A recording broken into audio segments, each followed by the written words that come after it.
What's really clear is we've probably reached the final point where people need to stop talking, and what we actually need to do now is take action. There's so many things that government's talking about doing, or the cultural sector's talking about doing, or the music industry's saying we might do, but actually this is quite a crisis now. You know, 7 venues have closed in the last 2 months, 7 more are under immediate threat. That's time for proper action now, and I think everybody, all the panels I've seen today, have really clearly talked about that okay, let's take action on this now. Well, first of all, we should say thank you to the PRS and PPL for actually being brave enough to come down and talk about it. But I think the main thing to say is that it's such a poorly misunderstood sector, and I think the anger that you saw being directed at PRS is because people feel misunderstood. They feel that PRS and PPL didn't really understand, you know, what the sector is, why it's doing the things it's doing, how it works. So what I'd like to see that positively come out with is improved dialogue, and I'd like to see maybe PRS and PPL moving towards tariffs that are specifically relevant to this sector. And maybe, you know what, maybe that even includes talking to the writers in this sector and saying, look, maybe this isn't the right sector for PRS and PPL to even have a tariff.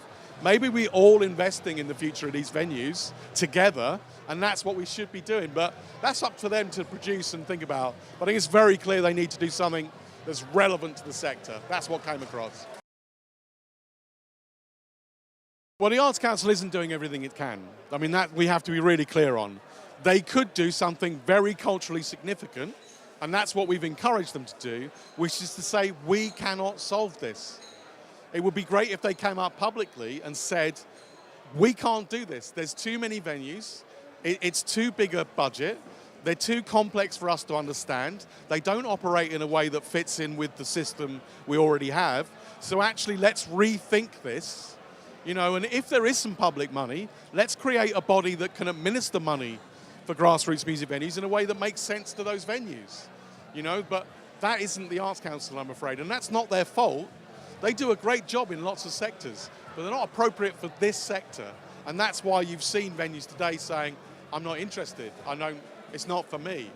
Everybody can see a slightly more obvious thing in the room, which is we're in a very successful industry and we're the part of it that's facing a crisis. Now, when that happens in any industry, you would expect everybody in that industry to say, we need to tackle this crisis.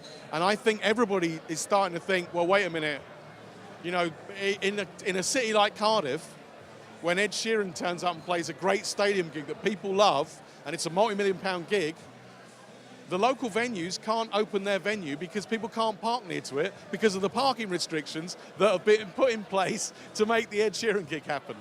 We can do better than that. We're the music industry. We should be a bit more clued up than that, you know?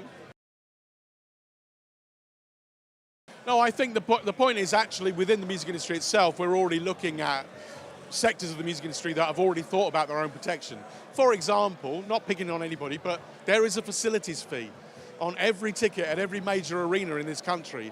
That is a charge to the customer to ensure that the facility, the arena, can be repaired and refurbished. Can anybody guess what I'm going to say next? What about a facilities fee in the thing of an arena ticket, or even within the existing facilities fee? Do you know how much it would take to actually save this sector?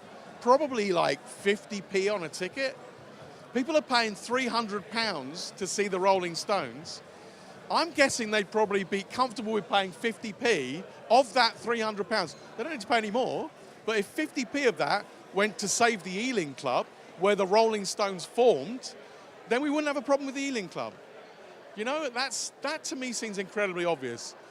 It's all about actually having respect within our own industry for the work that's done in this grassroots sector.